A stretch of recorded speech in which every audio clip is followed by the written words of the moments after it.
আগের দিন সকাল সকাল উঠে আমার একটু বেরোনোর ছিল, মানে দিদিদের বাড়ি যাওয়ার ছিল, তাই জন্য ছেলেটাকে তাড়াতাড়ি রেডি করে খাঁচায় দিয়ে দিয়েছিলাম। আর এদিকে উনি বই চচ্চড়ি করছেন, আর আমি তাড়াতাড়ি করে বেরিয়ে পড়েছি। বেরোনোর মুখে দেখি বানি খেলা করছে বাইরে। তারপর এই যে দিদিদের বাড়ি, আমার বাস্কেট থেকে জিনিসপত্র বের করছিলাম, কারণ জিনিসপত্র অনেক ছিল। তারপর দিদির নেলস করতে বসেছি। নেলস করতে বসে দেখি দিদির একটা নখ অল্প অল্প ভেঙে যাচ্ছে। সেটাই, এই ট্রিক্সটা আমি নিজের নখে অ্যাপ্লাই করি, আঠা দিয়ে নেলসটা আটকিয়ে দিই। সেটাই দিদির নখেও অ্যাপ্লাই করছিলাম।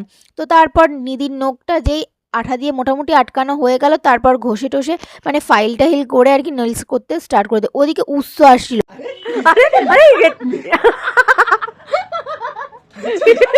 উৎসকে তোমরা অনেক ভিডিওতে দেখে থাকবে, উৎস আমার ভাই হয়। তো ও এসে প্রচণ্ড একটা আলাদাই রিয়াকশান দেয়। তো আরও প্রচুর মজা করেছি, উৎসর হাতেও নেলস করে দিয়েছি। সেই সমস্ত ভিডিও নিয়ে খুব শিগগিরই আসছি। তো ভিডিওটা ভালো লাগলে লাইক, শেয়ার অ্যান্ড সাবস্ক্রাইব করতে একদম কিন্তু ভুলে যেও না। টাটা।